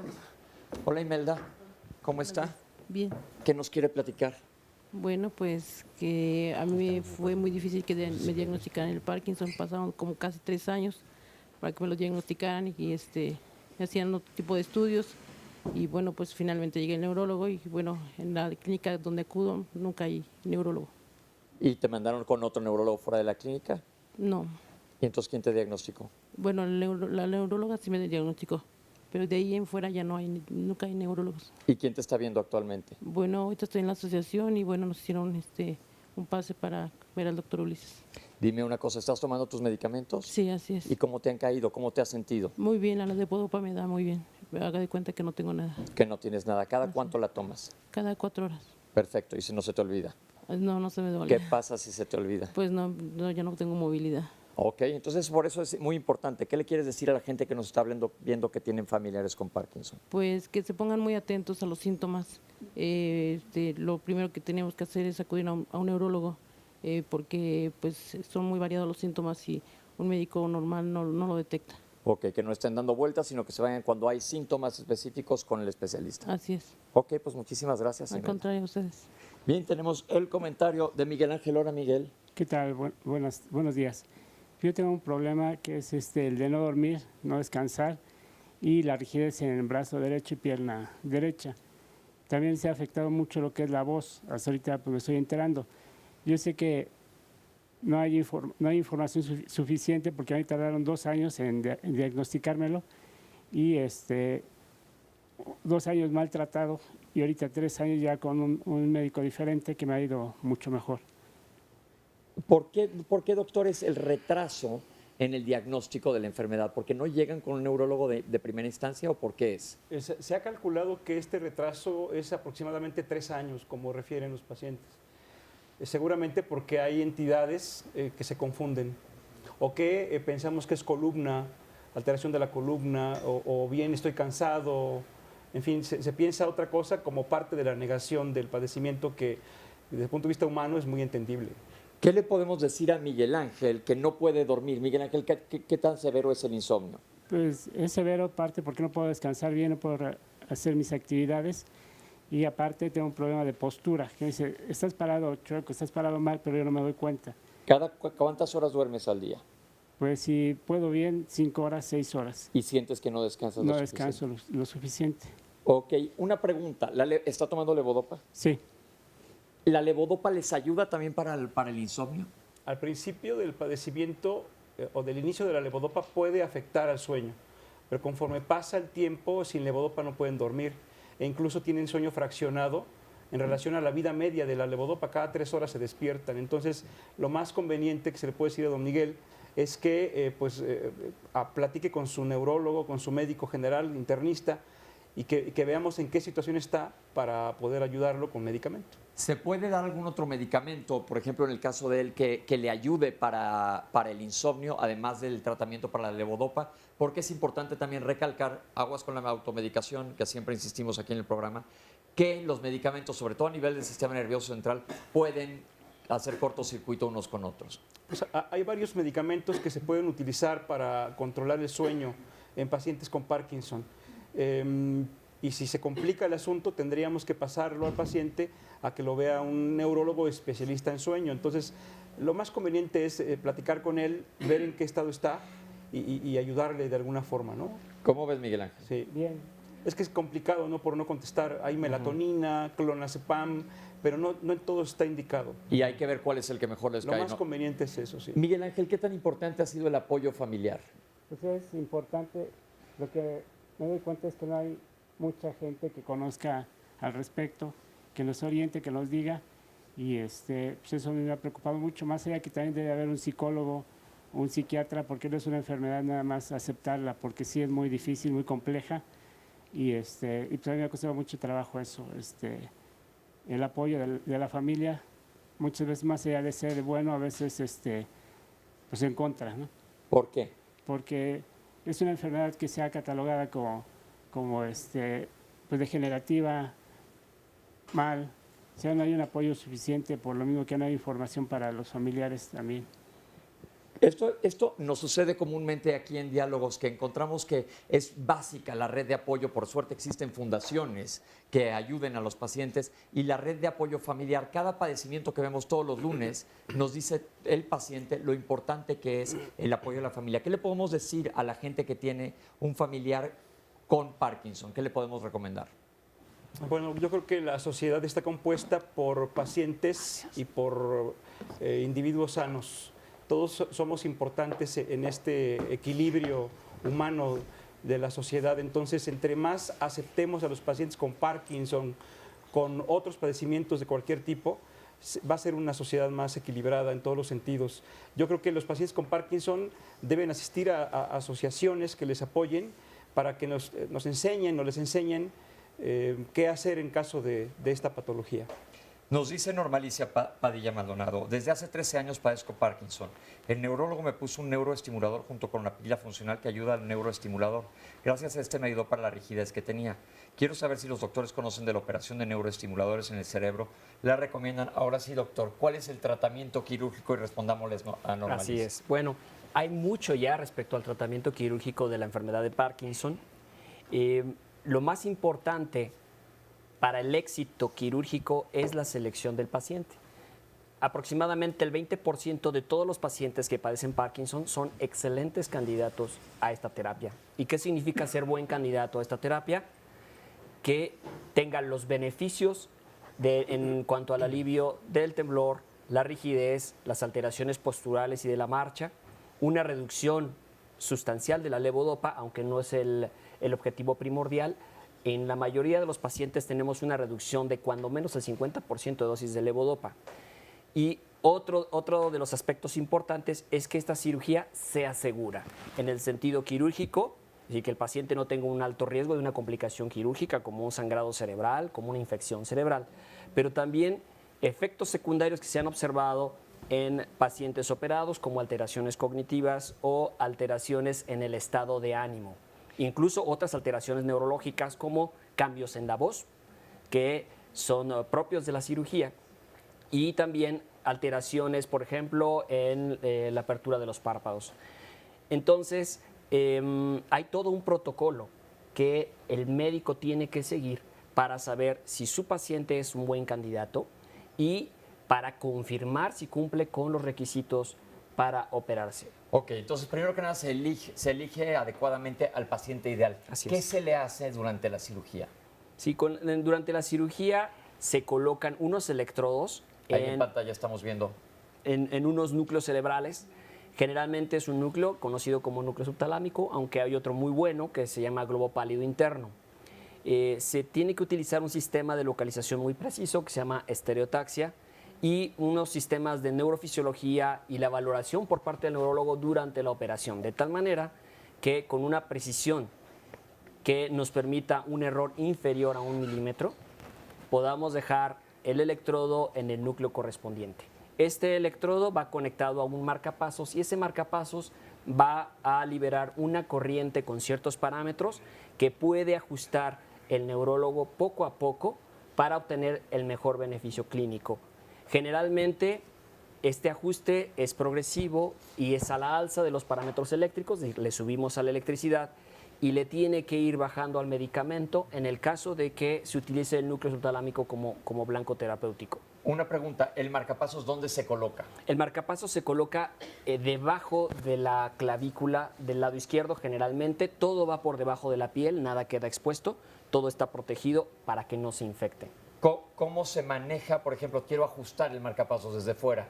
¿Tienen que abrirlo, ajustarlo o todo se hace a través de computadora? No, todo se hace a través de magnetismo y hay tecnología Bluetooth que sin estar en conexión con el aparato se puede recargar y se pueden manipular los parámetros, se le pueden cambiar qué tanta frecuencia, qué tanto volumen, ¿verdad? O intensidad se le da a cada lado, porque además estos aparatos, un solo generador controla ambos hemisferios cerebrales. Ok, otra pregunta, ¿qué porcentaje de éxito tiene?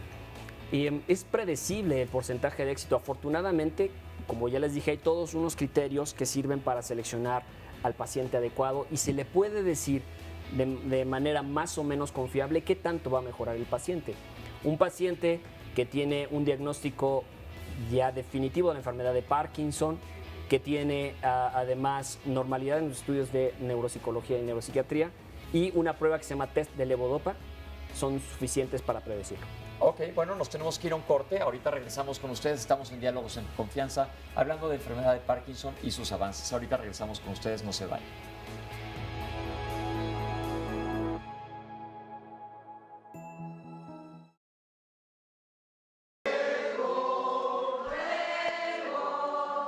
La Asociación Mexicana de Parkinson se legalizó en 1997 y hasta donde tengo entendido fue creada por un grupo de personas, un grupo muy pequeño de personas que 2 o 3 de ellas padecían Parkinson. Tengo aproximadamente 8 años de asistir a la Asociación Mexicana de Parkinson. Soy paciente, de hecho, aparte de que tengo una responsabilidad administrativa en la asociación como tesorera de la misma, aparte soy paciente y también recibo terapias. Tenemos yoga terapéutico, tenemos fisioterapia, coro. Con el coro se practica la foniatría, porque una de las cosas que va ocurriendo con los enfermos de Parkinson es que su voz se va apagando un poco. Tai chi, gimnasia cerebral, teatro terapéutico, tangoterapia también y teatro. En la clase de gimnasia cerebral sobre todo está orientada a activar la mente. Se practica el lenguaje, la retentiva, memoria. En general es para activar la mente. En teatro los pacientes que están ahí practican la expresión corporal, practican la voz, la memoria, la retención y también ahí manejan mucho su creatividad porque ellos son quienes escriben sus libretos para las obras de teatro. Ellos aportan, la maestra les da mucha libertad para que aporten sus ideas, sus expresiones. Es una clase muy creativa que les ha beneficiado mucho a quienes están ahí. Yo creo que las personas que llegamos aquí, cuando te dan un diagnóstico de ese tipo, pues la gente sufre, la gente se desconcierta, tal vez se entristece y si bien es cierto que el Parkinson es altamente discapacitante y degenerativo, pero con todo este tipo de terapias se retrasa, el avance de la enfermedad se frena un poco. Si nos quedáramos en nuestro domicilio sin hacer nada, la enfermedad se agudiza, avanza más. Entonces el hecho de venir y ver que hay otras personas que están pasando por la misma situación, como que unos a otros nos motivamos y nos damos cuenta de que la vida no terminó cuando nos dijeron que tenemos Parkinson. Muchísimas gracias y felicidades a la Fundación. Y fíjense bien, doctores, ahorita antes de que retomemos de vuelta el tema quirúrgico, nos escribe Marisela. Mi papá padece de Parkinson, tuvo cita con la doctora, le comentaba la manera de que él controla el movimiento es a través de algunos ejercicios o de ayudarse con la otra mano. La doctora les dijo que no era lo adecuado y le afectaba más. ¿Debemos seguir insistiendo en los ejercicios para controlar el movimiento o solo dejarlo con el medicamento? Es importante porque acabamos de ver ahorita en las cápsulas, pues la ayuda que es los ejercicios, etcétera. ¿Qué opinan? Pues ambos son importantes. Si el paciente no tiene tratamiento adecuado, no se puede mover y si tiene tratamiento adecuado y no va a hacer ejercicio, pues se afectan sus articulaciones. Es un equilibrio. No es más importante una cosa que la otra, lo importante es, insisto, el todo. Lo que se vio en la cápsula de la asociación me parece que es muy importante y es lo mejor que muchos pacientes logran. Ok, sensacional, ¿no? Sensacional. Perfecto. Y estamos hablando del tema quirúrgico. Sí. Los interrumpí un poco, nos fuimos a corte, pero nos quería comentar algo, doctor. Sí, pues bueno, estaba hablando acerca de los criterios de selección de los pacientes. Entonces, estos criterios de selección los tiene que aplicar su neurólogo a lo largo de los años que lleva su enfermedad. Tiene que corroborar que el diagnóstico sea preciso, que el paciente sea sensible al levodopa, porque los pacientes que responden mejor a la levodopa y que tienen dosis más alta de levodopa, justamente a esos pacientes les va a ir mejor con la cirugía. Hay que hacerle estudios de neuropsicología porque es muy importante ver que el paciente tenga integridad neuropsicológica y también anímica. Debe estar estable, sin depresión o sin hiperactividad. Y anatómicamente debe tener estudios, debe tener resonancia magnética que constate que no hay un riesgo anatómico específico para la cirugía. Es importante que la cirugía se haga de manera oportuna. No hay que esperar a que el paciente esté totalmente deteriorado, que ya no se pueda mover, que ya haya perdido su vida para decidir hacer la cirugía. Hay que hacer la cirugía en las formas más tempranas, me refiero alrededor de 7 a 10 años de evolución de la enfermedad. No esperar a que tenga 20 años. Ok, en cuanto a costos de la cirugía, y luego se ha comentado que hay pocos lugares donde se hace, doctor, ¿dónde se hace la cirugía en nuestro país? Bueno, en principio preguntaba a alguien del público que si sabíamos de este procedimiento. Tiene mucho tiempo que se conocen resultados de la cirugía. Yo le diría a un familiar, si tuviera Parkinson joven, que se tratara el tiempo conveniente y que después busque la cirugía. Incluso yo quisiera operarme si me da en algún momento, porque es una salida digna y de calidad, pero es bastante cara. ¿Dónde se hace? Obviamente en el Hospital General, en el Instituto Nacional de Neurología, en el Siglo XXI, en el 20 de noviembre y en varias clínicas privadas. Es conveniente que le pregunte a su neurólogo sobre todo esto o que busque información en internet en las páginas correspondientes. Y en los hospitales públicos, dependiendo de la clasificación socioeconómica, es el Les va muy precio. bien, claro que sí. El problema de la cirugía es que los aparatos que son vendidos por empresas americanas no se sujetan a los niveles económicos de los institutos. En este caso necesitamos que las asociaciones de pacientes o bien el sector salud busque las formas para que esto baje de precio. Yo quisiera agregar algo ahí, doctor. Sí. Sí, afortunadamente el Seguro Social y el ISSSTE o el ISFAM sí cubren el costo de los equipos, que son alrededor de $28,000 o $30,000. Este costo no es absorbido por la Secretaría de Salud en ninguna de sus instancias. El paciente tiene que comprar su hardware, su equipo, y obviamente ya la colocación o la implantación sí es a precio de los institutos.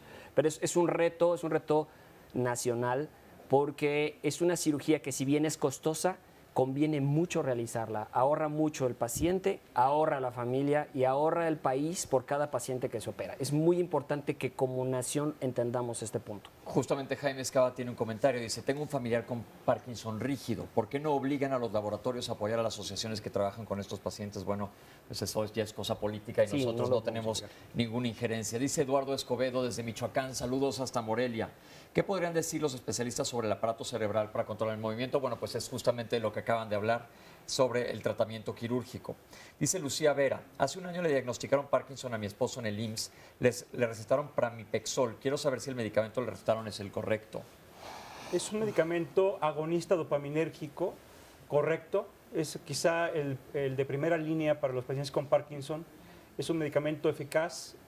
La dosis máxima son 6 miligramos. Quizá arriba de 4.5 ya no es conveniente, seguramente su neurólogo se lo comentará, y es buen medicamento en general. Volvemos a insistir aquí que nosotros no recomendamos dosificación de medicamentos, sino que cada caso se debe de individualizar y ser diagnosticado y tratado por su neurólogo.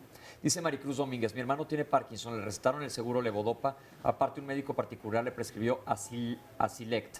¿Tiene alguna contraindicación la combinación de estos medicamentos? El medicamento que se menciona es una sustancia llamada rasagilina, viene de 1 miligramo, es un medicamento que inhibe una enzima llamada monoaminoxidasa B, Es un excelente medicamento, afortunadamente ya lo hay genérico intercambiable y es excelente asociación con levodopa carbidopa. Perfecto. Omar García nos pregunta sobre los medicamentos para el Parkinson, que ya acaban de contestar, y también quiere saber la importancia o la relación que tiene el estrés del trabajo y las horas de sueño en el Parkinson. A ver si pudiéramos ampliar un poco más sobre este punto. Pues bueno, el estrés, todo lo que el paciente con Parkinson empeora importantemente con el estrés. Mejora cuando el paciente tiene actividades que le produzcan placer. Obviamente el dormir bien, el estar bien en general, tener una vida sana, pues es mejor. Pero los pacientes con Parkinson tienden a ser muy rígidos, quieren estar sin moverse y por eso se les invita a la asociación para que bailen, para que caminen, para que vivan sin tanta protección. Es un equilibrio. Todos los datos de la asociación están apareciendo en pantalla y van a estar en nuestras redes sociales. Doctor, quería comentar algo. Sí, como que no nada más, bueno, ya se comentó que no nada más el problema motor, sino también la carencia de dopamina disminuye mucho la espontaneidad hacia la vida y el gusto hacia muchas cosas. Y eso es parte de lo que forma el espectro de depresión del parkinsónico. Entonces, esto es muy importante, sí, que se sientan apoyados a claro. este nivel. Doctor, redondeando un poquito esto de los medicamentos, es muy importante que las dosis de medicamentos y tipo de medicamento no se escatimen. Se tiene que buscar la calidad de vida del paciente, independientemente de lo que se tenga que utilizar, sobre todo la piedra angular, que es la levodopa. Entonces, muchos neurólogos tienen miedo al uso de levodopa. No está justificado sacrificar la calidad de vida por no dar el medicamento en las dosis oportunas, sabiendo todas las esferas de la vida que se afectan si no está bien medicado el paciente. Perfecto. Llevo 16 años, dice Mario Olivera, llevo 16 años con Parkinson. Hace 6 años me pusieron estimuladores, pero hace poco se jubiló el médico que me estaba atendiendo. Y los médicos que he visto no me han podido ajustar bien los estimuladores. Por lo tanto, no camino bien. Quiero saber, ¿es difícil el ajuste de los estimuladores? Puede llegar a ser un arte el ajuste de los estimuladores. Es muy importante que el neurólogo entre a sala de operaciones porque el neurólogo junto con el neurocirujano deciden en dónde quedan los electrodos y el neurólogo predice qué va a pasar con la estimulación ya a largo plazo. Sin embargo, hemos visto casos extraordinarios que uno enciende al paciente y mejora extraordinariamente y hay otros casos que son muy difíciles de programar. También se ha visto que a pesar de que los electrodos queden en un sitio adecuado, bueno, finalmente la evolución de la enfermedad va a producir una disminución en la eficacia en términos de calidad de vida. Pero sí llega a ser en algunos pacientes un reto. Nosotros podemos ayudarles a mapear en dónde está cada uno de los contactos para que el neurólogo se centre en ellos para optimizar la estimulación. Aquí el experto en ajuste de los parámetros es el doctor Rodríguez. Doctor, ¿quiere comentar algo Sí, hay que hacerlo constantemente para hacerlo bien. Son varios parámetros. Depende del paciente, se tiene que hacer un ajuste además con el medicamento y no hay muchos neurólogos que lo hagan.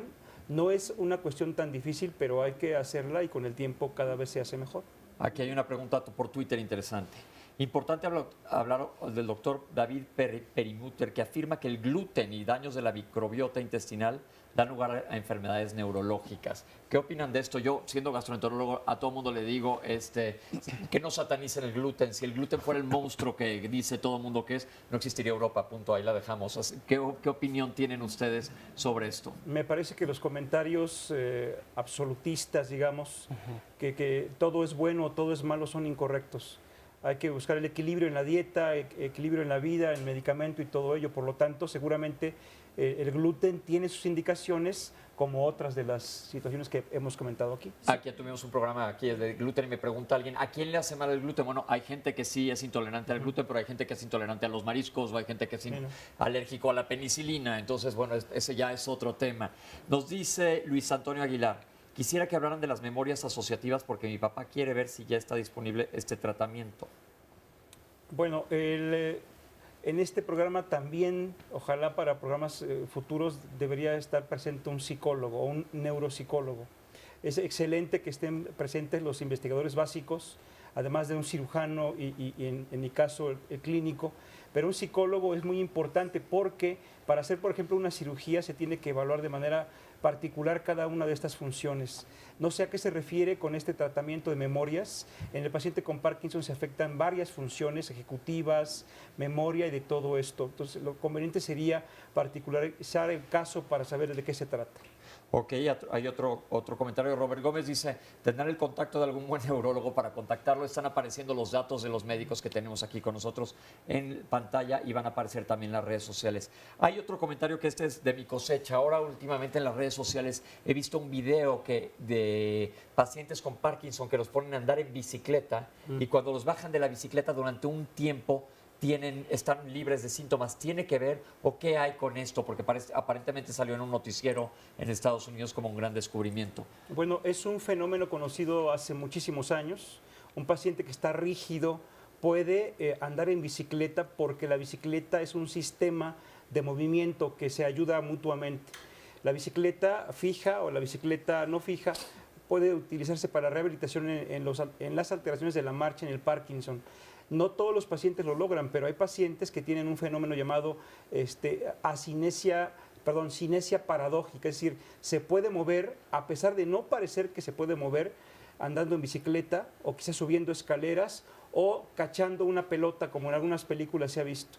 Entonces la bicicleta es algo muy importante para rehabilitación. Es un fenómeno conocido, sí. Dice Yolanda Granado Sandoval, acerca de los electrodos, ¿por qué antes decían que, por ejemplo, uno no podía o no debía de entrar a una tienda de autoservicio por los imanes que hay en las puertas?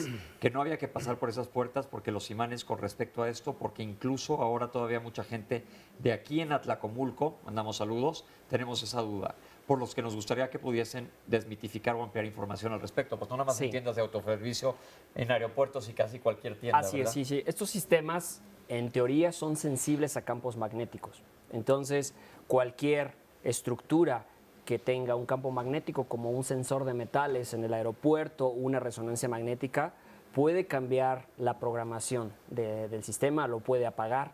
Actualmente ya hay sistemas que están relativamente blindados contra magnetismo, los últimos modelos, pero aún así hay recomendaciones muy específicas, por ejemplo, para hacer una resonancia magnética, porque se pueden calentar los electrodos en una resonancia magnética. Hay que avisarle a su neurólogo y hay que avisarle al técnico especializado que se va a hacer. ¿Y si va a viajar, por ejemplo? Si va a viajar, ¿lleva algo al aeropuerto? Se les da una credencial que los hace pues acreedores que tienen o portan un marcapasos, en este caso un marcapasos cerebral, y no los pueden obligar a pasar por el arco magnético del aeropuerto. Los tienen que revisar manualmente o con rayos X, pero no con magnetismo. Y esto se le puede solicitar a su médico sin ningún problema. Se le tiene que dar, por ley se les da. Dice Alejandra Ruiz, mi papá tiene Parkinson y toma levodopa, pero el problema más fuerte ahorita que veo que tiene son las alucinaciones que no lo dejan en paz.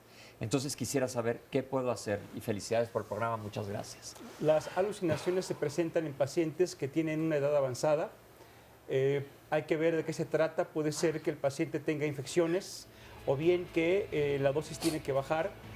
Lo conveniente es no quitar la calidad de vida que le da la levodopa y quizá agregar algún otro medicamento de tipo antipsicótico, así se llaman los medicamentos, olanzapina, quetiapina, clozapina, entre otros.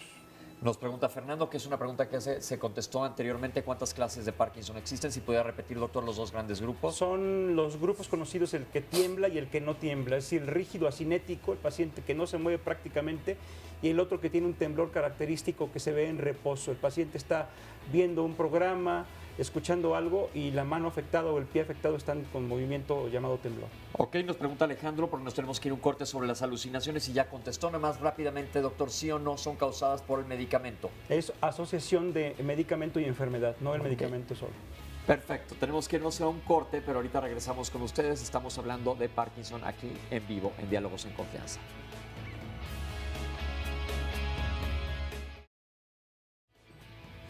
La próxima semana aquí en Lunes de Salud en Diálogos en Confianza vamos a hablar de una enfermedad muy específica que es la insuficiencia renal. La insuficiencia renal en niños sobre todo. ¿Qué la causa?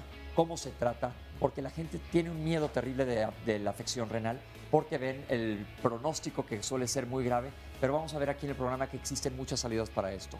Entonces no se pierdan la próxima semana Diálogos en Confianza, insuficiencia renal en niños. Y seguimos hablando de la enfermedad de Parkinson y aquí Antonio, ¿verdad? ¿Cuál es su nombre? Arturo, ¿cómo estamos? Muy bien, muchas gracias. ¿Nos puede dar cuál es su opinión? ¿Tenía un comentario que darnos? Sí, bueno, yo soy cuidador de una paciente que es mi mamá, tiene 85 años y el Parkinson se le viene tratando desde octubre del 2010 con levodopa. Bueno, ahorita toma levodopa, benseracida, porque el seguro le da levodopa, carbidopa, que ya no tolera bien. Toma viperideno y sí estoy notando ya unas afecciones secundarias en lo que es lo cognitivo-conductual.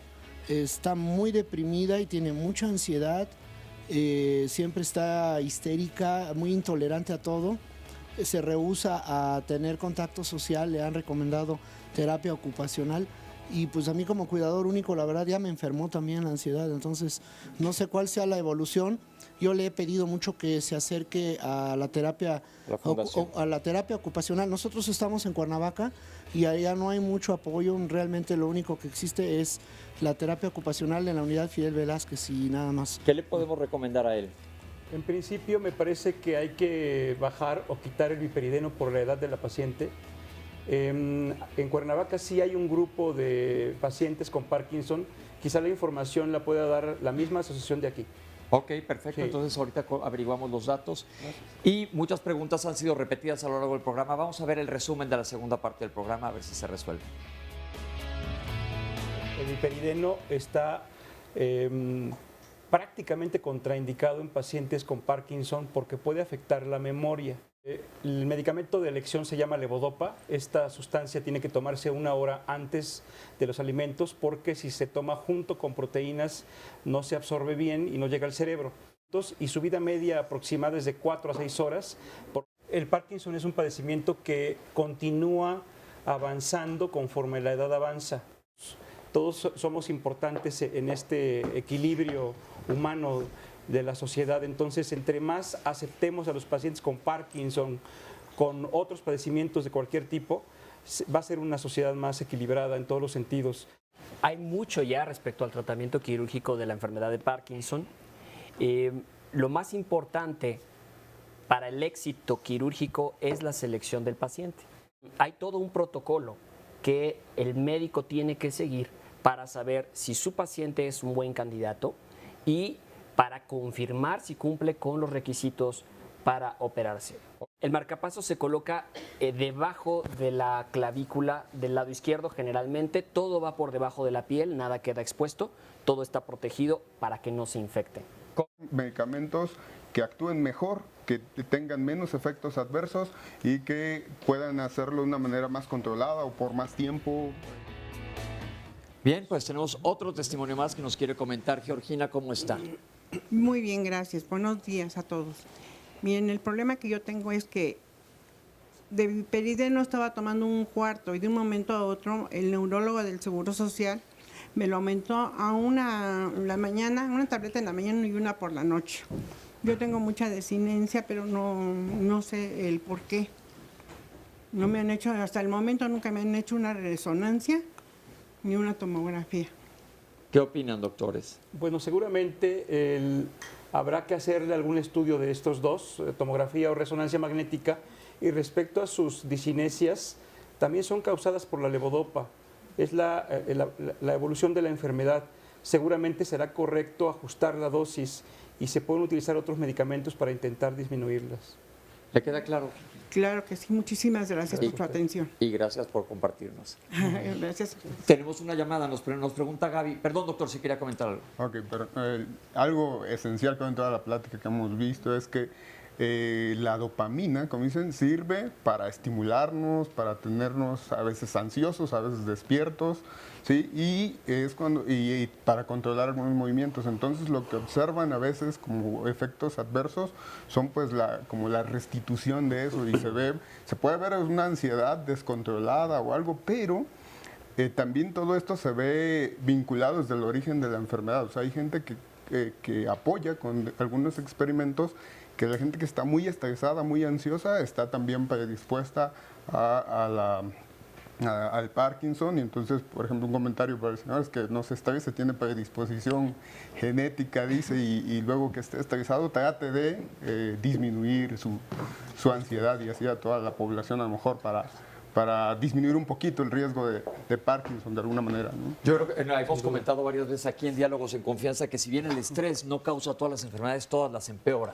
Entonces Sí, aquí sí, también influye esto, ¿no? Absolutamente. Y teníamos una llamada de Gaby que nos pregunta, ¿es posible que tengan relaciones sexuales estos pacientes?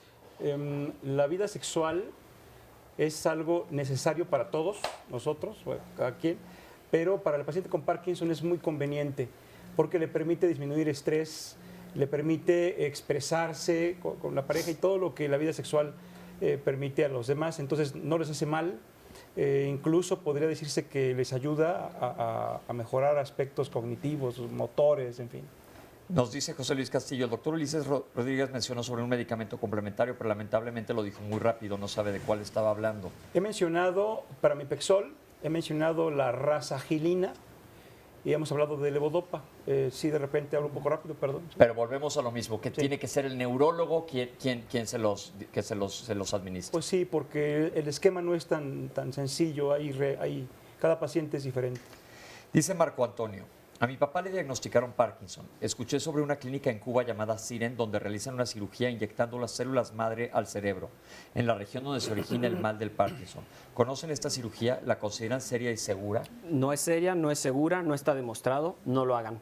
Ok, perfecto, porque siempre existen, hemos escuchado sobre todo hablando de Parkinson, de inyecciones de células, y la gente siente que existe una ventana de oportunidad, pero qué bueno que aclaremos las cosas como deben de ser. Hay muchos modelos actualmente de células madre, pero no hay alguno aprobado en enfermedad de Parkinson. Entonces, no, que no lo hagan, por favor. Ningún tipo de terapia alternativa ha llegado a satisfacer esta necesidad, ni siquiera en lo mínimo. Hay prácticas serias como la neuromodulación. Hace un momento preguntaban por la estimulación magnética transcraneal, por la terapia electroconvulsiva hecha por equipos clínicos muy, muy serios que han demostrado que sí, se ayudan a los pacientes, aunque sea un poco, les ayuda. Obvio, no compite con la levodopa, no compite con la cirugía, pero son formas de modulación no invasiva que sí ayuda a los pacientes. Ok, pero entonces nada más hay que asegurarse que sean técnicas aprobadas. Que sean aprobadas y que estén tratados por alguien que sepa del tema, que su neurólogo esté actualizado. Es muy importante. Comenta, Azula Chavarría, que le hicieron tomografías y no salió nada y está checando el neurólogo o una resonancia para ver si hay algo. ¿Hay cambios específicos en imagen en estos pacientes? Sí hay cambios, pero no son capaces de definir un padecimiento como este. Son muy pequeños porque la alteración es funcional. Es decir, son microscópicos, no se ven en resonancia magnética. Perfecto. Se pide para asegurar el criterio clínico y para saber que no tiene un tumor o infartos y todo esto. Exacto, lo que se busca con la imagen es descartar otras enfermedades. Así es. ¿Ventajas y diferencias entre levodopa y entacapona? La entacapona es un medicamento que inhibe una enzima. Son diferentes, se pueden complementar junto con el otro lado, que es la razagilina, pero no, mejor que la levodopa. En este momento no hay en el mercado mundial otro medicamento más eficaz.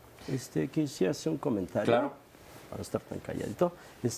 Una de las cuestiones graves a largo plazo en el tratamiento farmacológico de los parkinsónicos es que el 70-80% de los pacientes tratados con el levodopa que tienen una buena respuesta en los primeros años, después de 4 años empiezan a tener problemas motores inducidos por la misma levodopa.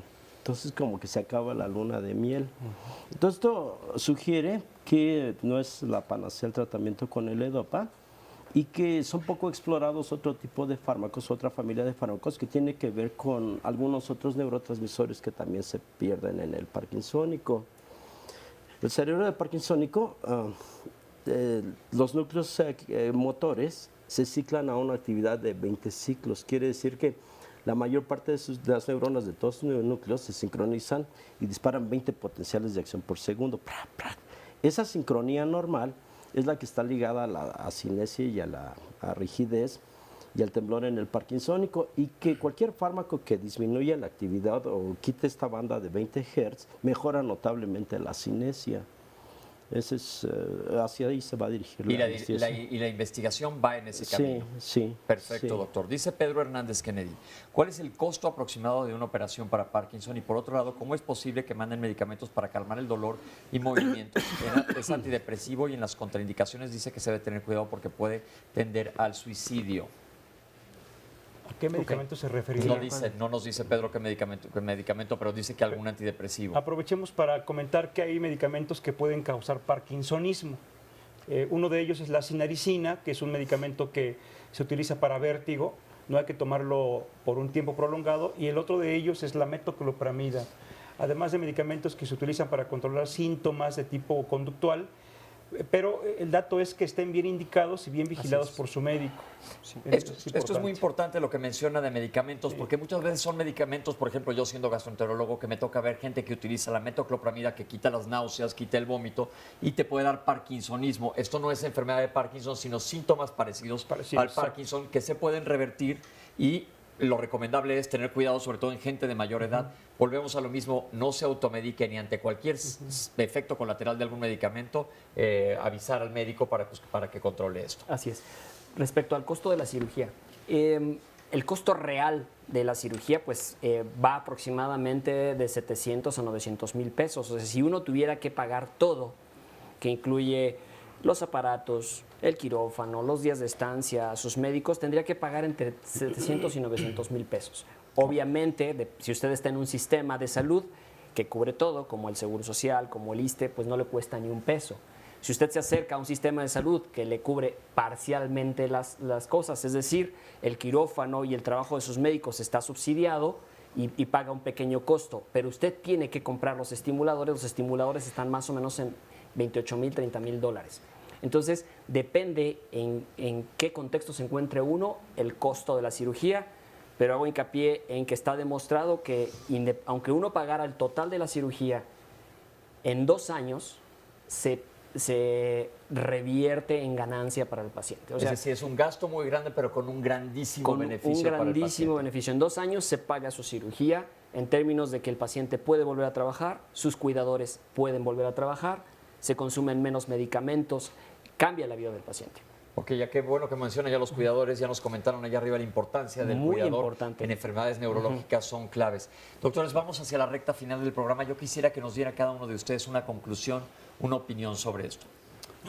El Parkinson es un padecimiento que va a presentarse más conforme avance el tiempo. Quizá en 2030 se duplique la presencia del padecimiento en el país. Es un padecimiento que debe ser aceptado por la sociedad. Debemos de juntarnos para que el paciente tenga acceso a medicamentos, posiblemente a cirugía. Cabe señalar que hay asociaciones como las que ya hemos visto y también fundaciones privadas como la del ABC que nos permiten atender pacientes en forma gratuita, con alto nivel de atención, con cirujanos como el doctor Arellano, con neurólogos variados, entre ellos yo, y que permiten que el paciente tenga éxito en este proceso de su enfermedad. Y que agradezco la invitación. Perfecto, doctor. Sí, muchas gracias. Ok, pues diría que, igual que el doctor, invitaría a la interacción entre los grupos de investigadores académicos que hay en el país para dar herramientas de mejor calidad de diagnóstico y tratamiento a los pacientes con Parkinson, y mientras también pedir, porque me toca participar en la formación de médicos y de toda la gente que está en interacción con ellos, que apliquen una frase médica vieja que dice que la medicina cura algunas veces, alivia otras tantas y consuela las más, ¿no? Siempre. Entonces, es el trato con los pacientes. Eso mientras en la investigación desarrollamos algo que les sea útil, esperamos. Perfecto, doctor. Pues que creo que el sol va a salir para los parkinsónicos cuando la investigación sepa por qué mueren las neuronas de varios núcleos del cerebro en el parkinsónico. Y creo que en ese aspecto la investigación básica va a jugar un papel muy importante. Perfecto, doctor. Bueno, pues creo que es muy importante que todos tengan un manejo multidisciplinario de calidad. La piedra angular es su neurólogo. Si su neurólogo no es experto en trastornos de movimiento, no importa, no tienen que dejarlo. Puede trabajar en conjunto con un neurólogo que sí sea experto y que usted tenga 2 médicos, uno que lo trata frecuentemente y uno que lo ve de vez en cuando y va guiando su tratamiento. Tenemos que saber reconocer de manera oportuna a los pacientes que son candidatos a cirugía, que se apliquen todos los estudios que son necesarios, porque la cirugía hecha en el momento adecuado puede cambiar la vida de los pacientes. Perfecto. Ya para terminar, tenemos un par de preguntas. Dice, buen día, dice Sab. Yo he conocido personas que son propensas a tener Parkinson por herencia y muchas veces he escuchado que una manera de disminuir los efectos del mismo es ejercitando el cerebro, aprendiendo a tocar un instrumento, leyendo cosas nuevas, aprendiendo nuevas actividades, etcétera, antes de que se desate la enfermedad, y también lo he escuchado para el Alzheimer. ¿Qué tan cierto es esto? Es cierto, pero posiblemente no sea útil. Hay que hacer diagnósticos temprano. Hay que tener una vida de calidad, que no tenga tanta conducta rígida, y lo que va a venir desde el punto de vista genético hay que diagnosticarlo tempranamente. Y definitivamente, pero todas estas cosas, estar estimulando el cerebro, nos sirven a todos, a todos, independientemente de que tengamos enfermedad neurológica o no la tengamos, o tengamos una predisposición genética. Son cosas que se recomiendan continuamente. Inclusive ya les dijimos que el día de mañana se va a hablar de arte y de juegos en los niños, de cómo estimular el cerebro. Y tengo otra pregunta aquí que dice que está tomando datos con libreta en mano, pero les recomendamos aquí, acuérdense, no automedicarse. Y si es 100% hereditaria, ya lo aclaró el doctor, se comentó anteriormente, y el programa lo pueden ver hoy mismo más tarde en YouTube, o a partir de mañana va a estar en nuestras redes sociales para que puedan ver el programa completo. Y nos dice, ¿el medicamento puede provocar pérdida de peso repentina? Podría asociarse a, pero no de manera directa. Hay pacientes con Parkinson en los cuales también se pierde peso, posiblemente por una afectación del núcleo del hipotálamo. Deberíamos ver qué caso es el que siempre hay que investigar la causa. Sí. Doctores, les agradezco muchísimo, se nos vino el tiempo encima, les agradezco por haber estado con nosotros, al público aquí presente y a todos ustedes que nos están viendo en casa. Mil gracias, nos vemos la próxima semana. Esto fue Diálogos en Confianza.